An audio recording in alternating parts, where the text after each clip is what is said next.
तखत दे मालक साहिब श्री गुरु ग्रंथ साहिब जी महाराज ਅਤੇ ਨੌਵੇਂ ਗੁਰਦੇਵ ਗੁਰੂ ਤੇਗ ਬਹਾਦਰ ਮਹਾਰਾਜ ਪਾਤਸ਼ਾਹ ਜੀ ਦੀ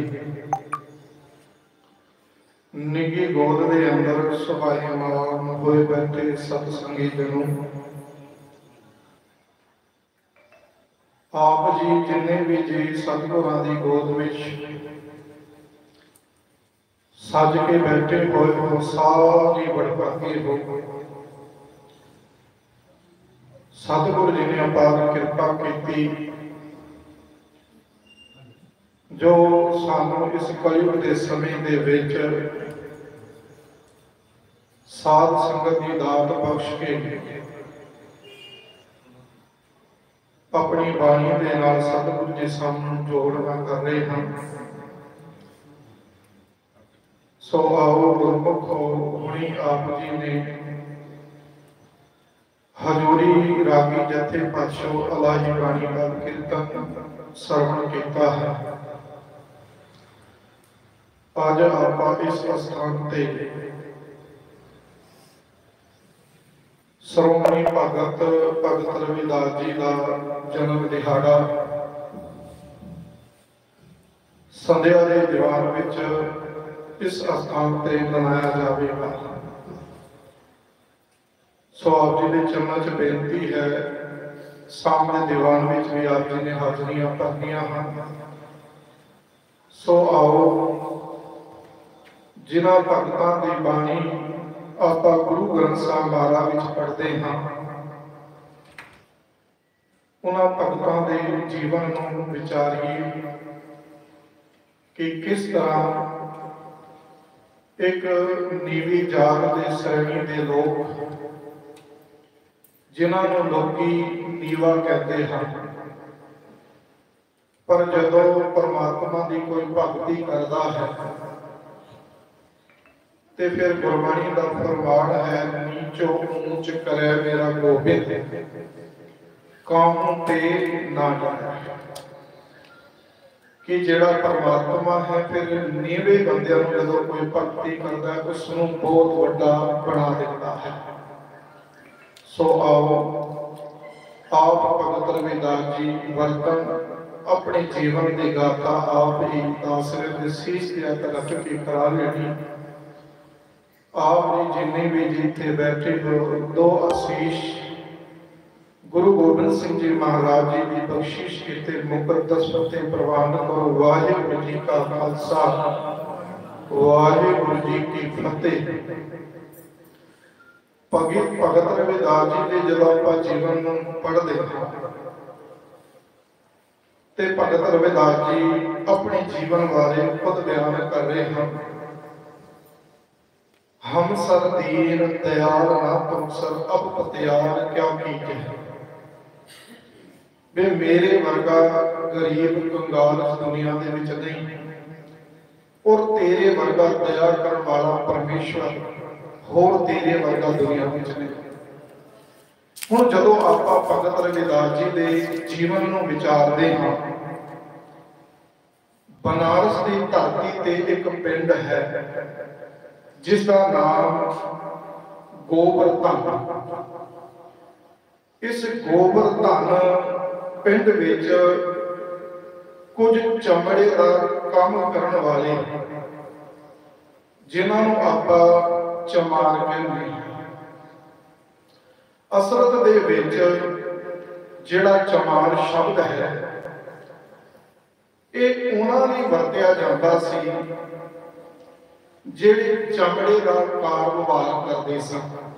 जिस तरह भगत जी का एक बड़ा पवित्र शब्द है गुरबाणी विच, रविदास ढोलता ढोर नीच ढोर कहते हैं मरे हुए पशु। हुण भगत जी कह रहे हैं कि भगत रविदास जी का जीवन जिहड़ा सी ना, जिहड़े पशु मर जाते सन, मरे हुए पशुओं की खल उतारनी और उस खल के नाल जूते तैयार करने, चप्पल तैयार करनी, इस तरह का उन्होंने कर्तव्य सी, कर्म सी। ਤੇ ਗੁਰਬਾਣੀ ਵਿੱਚ ਰਵਿਦਾਸ ਭਗਤਾ ਢੋਰ ਨੀਚ, ਲੋਕੀ ਨੀਚ ਜਾਤ ਦਾ ਕਹਿੰਦੇ ਨੇ ਭਗਤ ਰਵਿਦਾਸ ਜੀ ਨੂੰ। ਰਵਿਦਾਸ ਭਗਤਾ ਢੋਰ ਨੀਚ, ਤਿਨ ਤਿਆਗੀ ਮਾਇਆ, ਪ੍ਰਗਟ ਹੋਵਾ ਸਾਧ ਸੰਗ। ਵੀ ਸੰਗਤ ਵਿੱਚ ਪ੍ਰਗਟ ਹੋਣਾ ਬਹੁਤ ਵੱਡੀ ਦਾਤ ਹੈ। ਪ੍ਰਗਟ ਹੋਵਾ ਸਾਧ ਸੰਗ ਹਰਦਰਸ਼ਨ ਪਾਇਆ। ਕਿ ਦੇਖੋ ਜਿਸ ਨੂੰ ਲੋਕੀ ਨੀਵੀਂ ਜਾਤ ਦਾ ਨੀਚ ਸ਼ਬਦ ਕਹਿ ਕੇ ਬੁਲਾਉਂਦੇ ਸਨ, ਉਸ ਭਗਤ ਰਵਿਦਾਸ ਜੀ ਨੇ ਅੰਦਰੋਂ ਮਾਇਆ ਦੀ ਪਕੜ ਛੱਡ ਦਿੱਤੀ।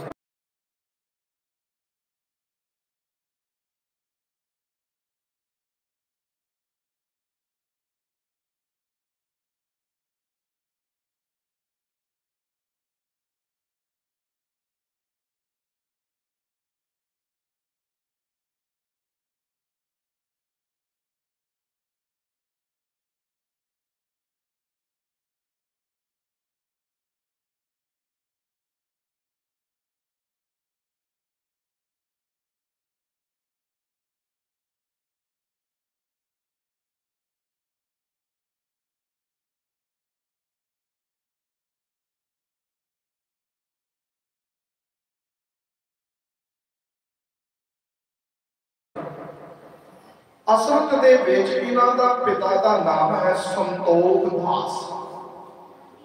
ਹੁਣ ਜੇ ਭਗਤ ਰਵਿਦਾਸ ਜੀ ਦੇ ਪਿਤਾ ਜਿਹੜੇ ਹਨ ਉਹ ਚਮੜੇ ਦਾ ਕਾਰੋਬਾਰ ਕਰਦੇ ਨੇ। ਇੱਥੇ ਇੱਕ ਗੱਲ ਮੈਂ ਹੋਰ ਸਪਸ਼ਟ ਕਰਾਂ, ਇਹ ਜਿਹੜੇ ਕਾਰੋਬਾਰ ਨੇ ਨਾ, ਇਹਨਾਂ ਦੇ ਨਾਲ ਹੀ ਮਰਗ ਦਾ ਨਾਮ ਰੱਖਿਆ ਜਾਂਦਾ ਸੀ। ਜਿਸ ਤਰ੍ਹਾਂ ਕੋਈ ਸੋਨੇ ਦਾ ਕੰਮ ਕਰਦਾ ਉਸ ਨੂੰ ਸੁਨਾਰ ਕਿਹਾ ਜਾਂਦਾ ਹੈ। ਜਿਹੜਾ ਕੋਈ ਲੱਕੜ ਦਾ ਕੰਮ ਕਰਦਾ ਉਸ ਨੂੰ ਵਾੜੀ ਕਿਹਾ ਜਾਂਦਾ ਹੈ। ਜਿਹੜਾ ਕੋਈ ਕੱਪੜੇ ਦਾ ਕੰਮ ਕਰਦਾ ਹੈ ਉਸ ਨੂੰ ਆਪਾਂ ਜੁਲਾਇਆ ਕਹਿੰਦੇ ਹਾਂ। ਇਸੇ ਤਰ੍ਹਾਂ ਅਗਰ ਕੋਈ ਚਮੜੇ ਦਾ ਕੰਮ ਕਰਦਾ ਸੀ ਉਸ ਨੂੰ ਚਮਾਰ ਕਿਹਾ ਜਾਂਦਾ ਸੀ। ਇਹ ਪਰਮਾਤਮਾ ਵੱਲੋਂ ਜਾਤੀ ਨਹੀਂ, ਇਹ ਮਨੁੱਖ ਦੀ ਆਪਣੀ ਬਣਤਰ ਹੈ ਜਿਹੜੀ ਇਹ ਜਾਤ ਪਾਤ ਹੈ। ਅਸਲ ਦੇ ਵਿੱਚ ਅਗਰ ਕੋਈ ਵੱਡਾ ਬੰਦਾ ਫੈਕਟਰੀ ਲਾ ਕੇ ਚਮੜੇ ਦਾ ਕੰਮ ਕਰੇ ਤੇ ਅਸੀਂ ਕਹਿੰਦੇ ਆ ਵੀ ਇਹ ਸੇਠ ਹੈ। ਪਰ ਜਦੋਂ ਕੋਈ ਗਰੀਬ ਬੰਦਾ ਚਮੜੇ ਦਾ ਕੰਮ ਕਰੇ ਅਸੀਂ ਉਸ ਨੂੰ ਚਮਾਰ ਕਹਿੰਦੇ ਆ। ਅਗਰ ਕੋਈ ਸੇਠ ਅਮੀਰ ਬੰਦਾ ਆਪਣੇ ਕਾਰਖਾਨੇ ਦੇ ਅੰਦਰ ਵੱਡੀਆਂ ਮਸ਼ੀਨਾਂ ਰੱਖ ਕੇ ਲੱਕੜ ਦਾ ਕੰਮ ਕਰੇ ਤੇ ਇਸ ਨੂੰ ਮਾਲਕ ਕਿਹਾ ਜਾਂਦਾ। ਪਰ ਜਦੋਂ ਕੋਈ ਗਰੀਬ ਬੰਦਾ ਲੱਕੜ ਦਾ ਕੰਮ ਕਰਦਾ ਉਸ ਨੂੰ ਵਾੜੀ ਕਿਹਾ ਜਾਂਦਾ। ਅਗਰ ਕੋਈ ਅਮੀਰ ਸੇਠ ਬੰਦਾ ਵੱਡੀ ਫੈਕਟਰੀ ਲਾ ਕੇ ਆਪਣੇ ਫੈਕਟਰੀ ਦੇ ਅੰਦਰ ਉਹ ਕੱਪੜੇ ਬਣਾ ਰਿਹਾ ਤੇ ਉਸ ਨੂੰ ਮਾਲਕ ਤੇ ਸੇਠ ਆਪਾਂ ਆਖਦੇ ਹਾਂ। ਪਰ ਜਦੋਂ ਕੋਈ ਗਰੀਬ ਬੰਦਾ ਕੱਪੜੇ ਬੁਣਨ ਦਾ ਕੰਮ ਕਰਦਾ ਉਸ ਨੂੰ ਅਸੀਂ ਜੁਲਾਇਆ ਕਹਿੰਦੇ ਹਾਂ। ਇਸ ਤਰ੍ਹਾਂ ਦਾ ਉਸ ਸਮੇਂ ਦੇ ਵਿੱਚ ਵੀ ਸੀ ਤੇ ਅੱਜ ਵੀ। ਹੁਣ ਭਗਤ ਰਵਿਦਾਸ ਜੀ ਦੇ ਜਿਹੜੇ ਪਿਤਾ ਨੇ ਨਾ ਸੰਤੋਖ ਦਾਸ, ਇਹ ਮਰੇ ਹੋਏ ਪਸ਼ੂਆਂ ਦੀ ਖਲ ਉਤਾਰਦੇ ਨੇ ਤੇ ਚਮੜੇ ਦਾ ਇਹ ਕਾਰੋਬਾਰ ਕਰਦੇ। ਇਹਨਾਂ ਦੀ ਮਾਤਾ ਦਾ ਨਾਮ ਜਿਹੜਾ ਇਤਿਹਾਸ ਦੇ ਵੱਖਰੋ ਵੱਖਰੇ ਇਤਿਹਾਸਕਾਰ ਨੇ ਲਿਖਿਆ, ਕੋਈ ਧੁਰਬਨੀਆਂ ਲਿਖਦਾ ਹੈ।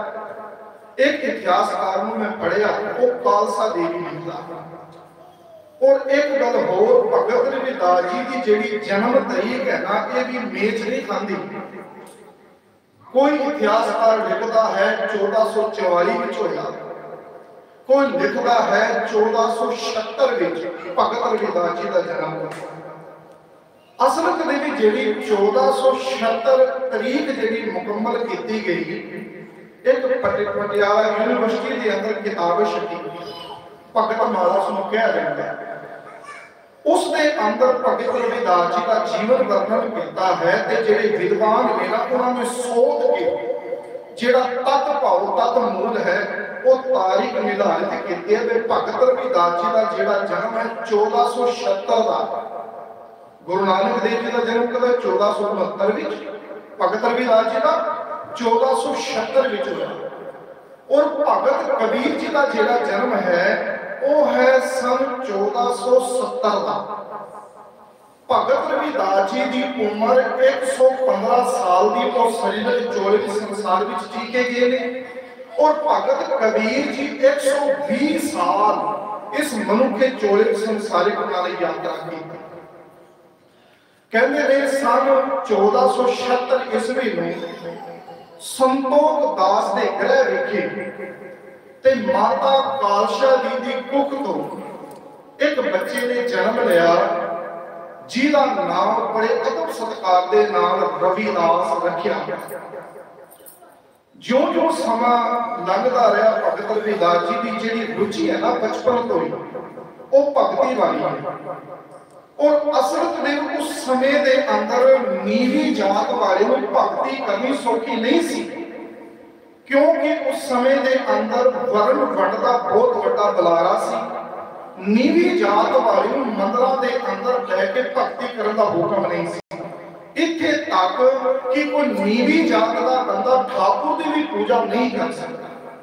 पर धन्ने भगत रविदास हुण जदों आपां गुरबाणी पढ़दे हां एक शब्द है गुरु रामदास जी ते गुरु रामदास जी ने भगत रविदास जी के जीवन को वर्णन किया कि रविदास उस्तत करे, रविदास चमार उस्तत करे हर एक नियम हर ध्याया। कहते देखो जिसनों लोकी चमार कहते सन उसने एक नियमक प्रभु परमात्मा की भक्ति की पतित जात उत्तम भया। गुरु रामदास जी कहते जिसनों लोकी पतित कहते सन, कहते पतित जात उत्तम भया चार वर्ण पग पाए। कहते चार वर्ण के जेड़े लोग वर्ण से चार कि जेड़े अपने आप को उच्ची जाति के लोग समझते सन ना वैसे बड़े उच्ची जाति के हैं। कहते ने इहो जिहा कर्म किया भगत रविदास जी ने वो उच्ची जात के लोग भगत रविदास जी के कर्मां विच झुक गए। हुण बचपन तो ही इन्हां दी रुचि भगती वाली और एक सब तो वड्डी क्रांति जेड़ी हिंदुस्तान की धरती के उत्ते लाई भगत कबीर ते भगत रविदास जी। हुण भगत कबीर जी की बाणी पढ़ उन्होंने स्पष्ट निखेध किए बुत पूजन का मूर्ति का उन्होंने स्पष्ट खंडन किया। और उस धरती के उत्ते इन्हां दा जन्म होया। भगत कबीर जी का भी बनारस की धरती का जन्म है और भगत रविदास जी का भी बनारस की धरती का ही जन्म है। कहते हैं जब भगत रविदास जी जवान हुए आम बच्चे वांगू जिवें बच्चा कारोबार वधाउंदा है पर भगत रविदास जी इस तरह नहीं सी। उन्होंने दसां नौवां की किरत करनी और लोड़वंद की ਉਹਦੇ ਵਿੱਚ मदद भी करनी। धन अपने कोल इकट्ठा नहीं करते सन भगत रविदास जी। ਜਦੋਂ भी कोई संत साधुआं की टोली आनी जिन्ना को वट बना को होंदी सी ਉਹਦੀ रसद पानी लिया ते लंगर छका देना। हुण जदों पिता ने यह हाल वेखिया भी ये रविदास करदा की है ना कोई कारोबार वधा रहा इस तरह का एक बहुत फकीर बन जाएगा। कहते ने पिता ने गुस्सा जताया और गुस्से में फैसला किया भी भगत रविदास को सुधारन का एक कोई ढंग है इसनों वखरा कर दो। अज भी आपां जो बच्चा कोई गलत काम करे सी कहने भी इसनों अपने पैरों पे खड़े होता है कोई तरीका भी इसनों वखरा कर दो। हुण संतोख दास जी ने फैसला लिया विआह तो बाद में भगत रविदास जी को अड किया जाए वखरा किया जाए। कहते ने जब भगत रविदास जी को अड किया तो इन्हों घर विच कमरा भी नहीं दिता गया। उन्होंने कहा कि तुसीं कमाओ ते अपना घर खुद बना लो। भगत रविदास जी ने दसां नौवां दी किरत विचों एक घाह दी कुंडी तैयार कर दी जिसनों आपां झुग्गी कहते हैं। हुण भगत रविदास जी उस झुग्गी दे अंदर ही कारोबार करते सड़क के किनारे दे उत्ते झुग्गी है वो पूरा दिन जुत्तियां गंढण का काम करी जाते ने। उन्हां दा चित जिहड़ा वो परिपूर्ण परमात्मा दे विच जुड़िया होगा। उन्होंने जीवन दी तीन घटना मैं तुहाडे सामने पेश करा। सब तो पहली घटना भगत रविदास जी दे झुग्गी विच कोई धनाड़ पुरख महापुरख आए। कहते उन्होंने जो भगत वैसे तो एक गल होर इत्थे स्पष्ट हो जाती है कि नीवी जात वाले को आना पसंद ही नहीं कोई करता सी। पर कोई धन होगा जिहड़ा भगती विच ओत-पोत होगा उसने ना सुनिया भगत रविदास जी का। उन्होंने दर्शनां वास्ते जो उन्होंने कोल पहुंचा ते भगत रविदास जी ने जो कुछ रसद पानी सी वो तैयार करा के उन्होंने लंगर प्रशादा छकाया। परमेश्वर दी गल्लां होईयां सारियां ਉਹਦੇ मन विच ख्याल आया भी देखो परमात्मा की गल करने वाला गरीब नहीं होना चाहिए। मैं एक घटना इत्थे होर जिक्र करा गुरु नानक के जीवन की। कहते गुरु नानक देव जी महाराज जो एक इलाके में जाते हैं तो एक गरीब सिख है, ते गुरु का जिहड़ा भक्त वो गरीब नहीं होना चाहिए। ये सानू सिख इतिहास में भी कहानी मिल जाती है। हुण गुरु नानक देव जी महाराज जो पहुंचे उस गरीब सिख ने बड़ी सेवा की जी, घाह दी कुल्ली वाला घर। हुण सकते महाराज जी उठे ते मर्दाने नूं कहंदे मर्दाने दा घर ढांदा, जिन्ने भी भांडे ने ना सारे तोड़ दे गुरु नानक देव जी। हुण भाई मर्दाने ने हुक्म लिया, जिन्ने मिट्टी के भांडे सन गरीब दे सिख सारे तोड़ दिते, कुल्ली नूं भी तोड़ दिता, अग ला दी गई। वो सिख जिहड़ा ना सिर झुका के गुरु नानक दे अगे खड़ा होया, मन विच एक ख्याल प्रगट होया कि शायद कोई सेवा विच कसर रह गई होगी, कोई मैं गुनाह किया होगा जिहड़ा मेरा घर तोड़ दिता। कहते ने डिग के गुरु नानक दे चरण फड़े ते झोली अड़ के कह लगा, हे गुरु नानक पातशाह मैं गरीब तेरा सिख हां, हे सतगुरु जी मेरे को कोई भूल ते गलती हो गई जो मेरे घर के भांडे तोड़ दिते गए, मेरा घर तोड़ दिता गया, वैसे महाराज सब कुछ तेरा दिता होया है।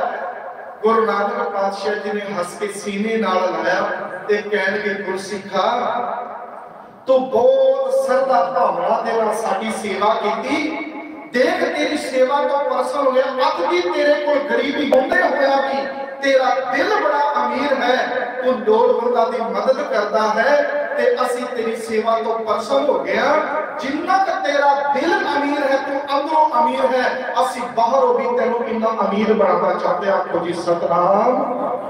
ते गुरु नानक पातशाह जी ने सोने दी मोहरा दित्तियां ते बहुत सोना घर बना के दिता उस दा।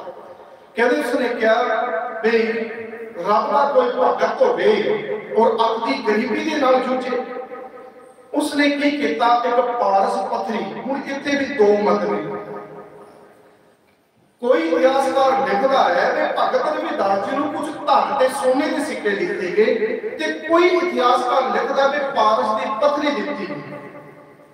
कहते भगत रविदास जी को पारस की पत्थरी दी ते भगत जी ने पूछा भी इसका की काम है। कहते जी जदों तुसीं इसनूं लोहे नाल छुआओगे ये सोना बन जाएगा ते तुसीं इलाके विच सब तो अमीर बंदे हो, राज भाग तुहाडा अपना होगा।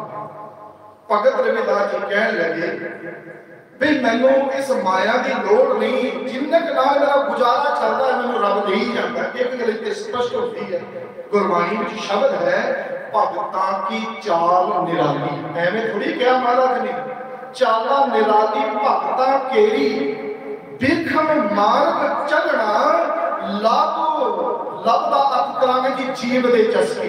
जो भी लभ शब्द आवे ना ये जीव दे चस्के ने वरत्या गुरबाणी में। लाभ लोभ हंकार तज कृष्ण ये जीव दे चस्के त्याग देंदे ने भगत। लोभ नूं त्याग देंदे हन, क्रोध नूं हंकार नूं त्याग देंदे हन। इस करके इन्हां दा जीवन संसारिक जीवन तो वखरा हो जाता।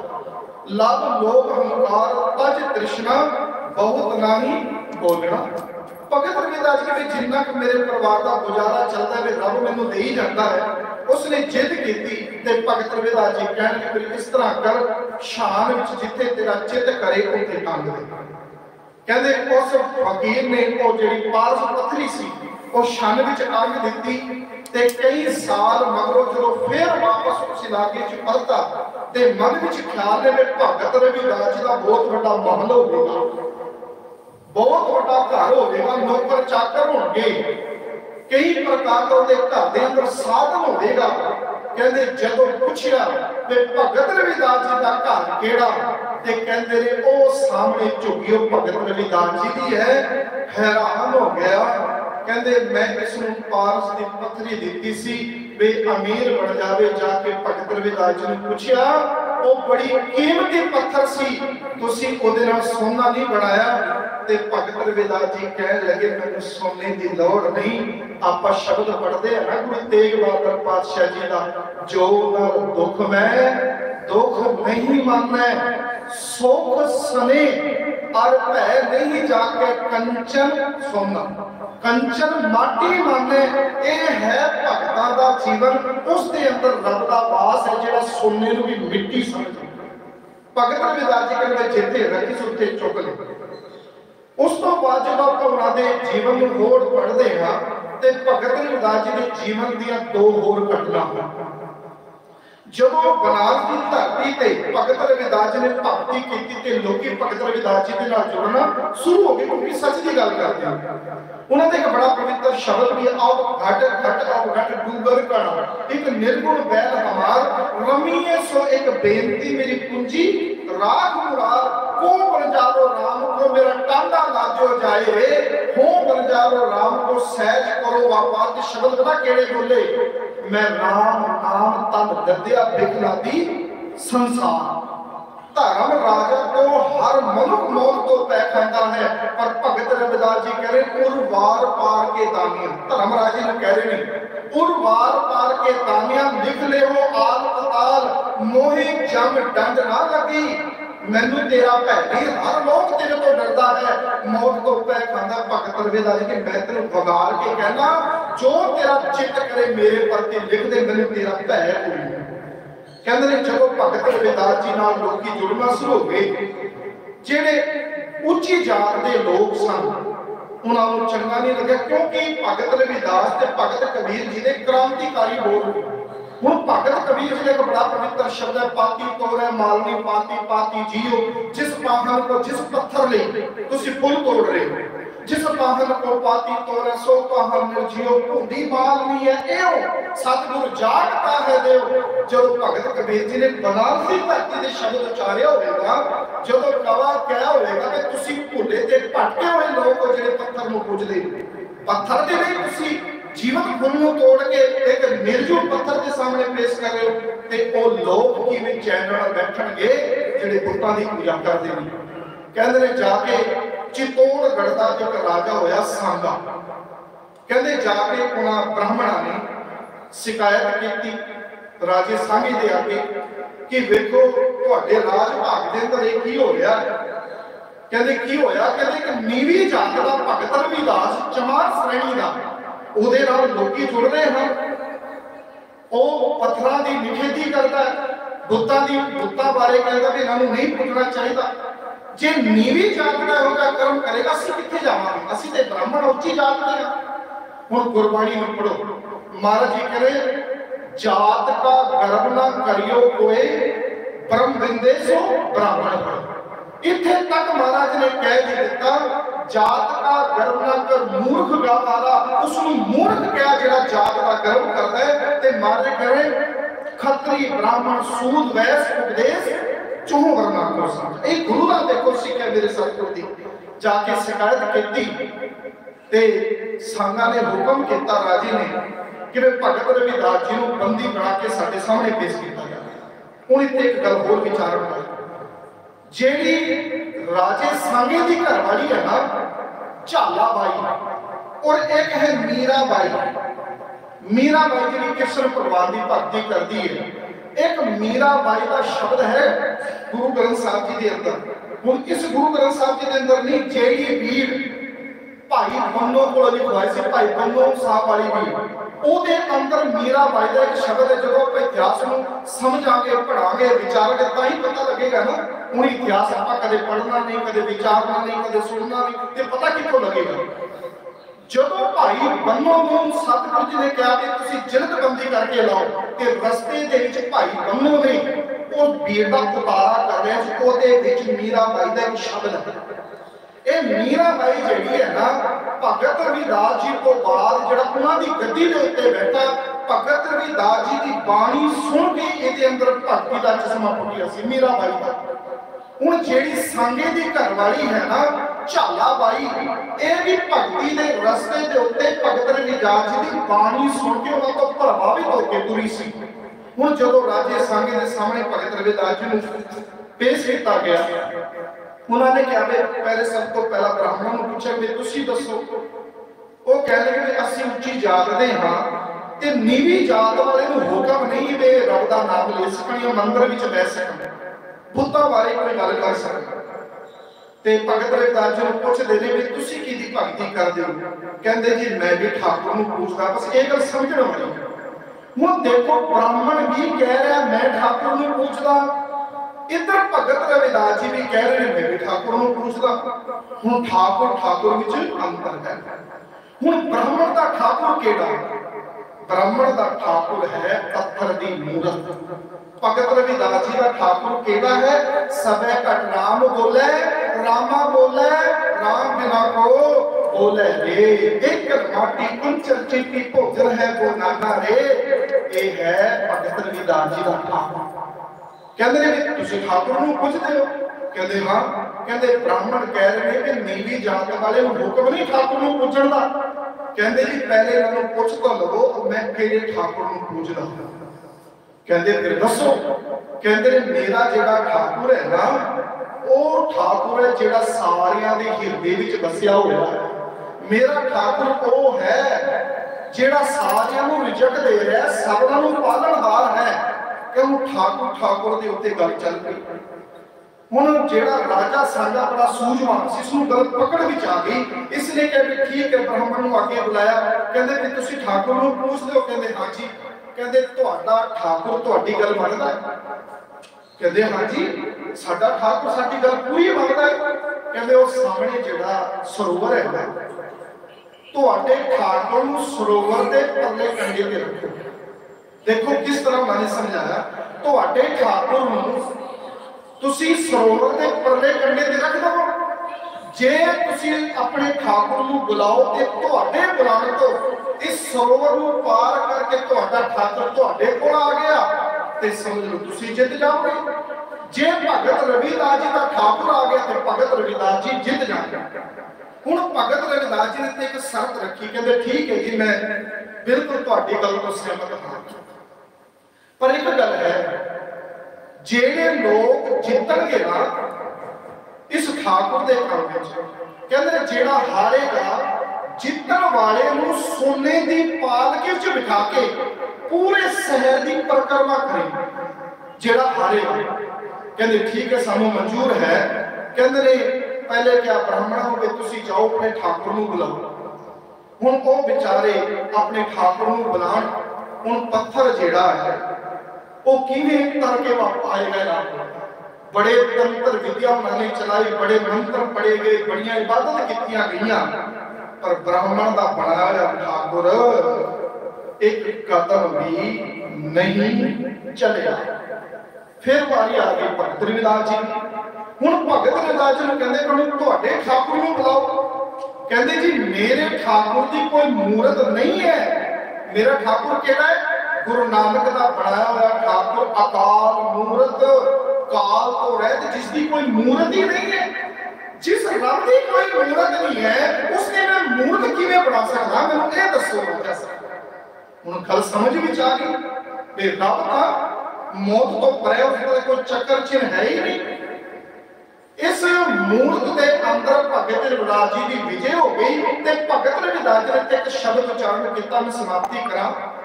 भगत रविदास जी जो थे उन्होंने सोने की पालकी में बिठाया गया। देखो उस भगत को मान दिता गया जिसनों लोकी चमार ते नीवा ते शूद कह के बुलाते सन। अज वो सोने की पालकी में शतर झुलते पे लोग चवर करते पे ने। वो ब्राह्मण जिहड़े कोल बैठना पसंद नहीं करते सन उन्होंने परछावे तो भी दूर जाते सन। एक उस वेले बनौत सी, हुक्म सी। अगर कोई चमार नीवी जात का बंदा किसी रस्ते खाने जाता सी ना उहदे गल विच तल पाया जाता सी। जदों आपां भगत रविदास जी दे इतिहास पढ़दे उहदे विच एक कहानी है। गल विच तल पा देना ते पिछे एक छड़ी बन देनी दरखत दी। वे जिवें वो नीवी जात का बंदा जिस रस्ते खानी लंघेगा उहदे जेड़े पैर ने ना पैरों के निशान वो जिहड़ी पिछे छड़ी लगी हुई है वो मिटाउंदी जावे ते किसी उच्ची जात दे चलना पैर के घटिया ना जावे। ते टल इस करके बनिया जाता सी कि जदों चलते सन ते टल वजदा सी लोकां नूं पता हो जावे कि नीवी जात का बंदा आ रहा ते परे चले जाए। हुण देखो शब्द कितना प्रभावशाली भगत रविदास जी ने उच्चारण किया। कहते चलो सोने की पालकी विच ते ब्राह्मण के मोढे के उत्ते भगत रविदास जी बैठे हुए ने। अखां विच पानी आ गया ते कहने लगे परमात्मा परमेश्वर नूं ऐसी लाल तुझ बिन कौन करे। लाल का अर्थ है जिथे परमात्मा हे मेरे परमात्मा, एहो जी बख्शीश, एहो जी रहमत तेरे तो अलावा कोई नहीं कर सकता। ऐसी लाल तुझ बिन कौन करे, गरीब निवाज। मैं गरीब हाँ तो गरीबों को मान दिलाने वाला है। गरीब निवाज गुसैया मेरा माथे छतर धरिया। अज मेरे सिर दे उत्ते जिहड़ा छतर झुल रहा ना, ये मेरे रब दी देन है। लोकी तां मैनूं नीवी जात दा कहंदे सन। गरीब निवाज गुसैया मेरा माथे छतर धरै जाकी शोध। शोध का अर्थ है जी परछावा। जिस नीवी जात वाले रविदास के परछाव तो भी लोग दूर जाते सन। जाकी शोध जगत को लागे ता पर तू ही तरह तरह का अर्थ वसीला बनाना, बख्शीश कर देनी।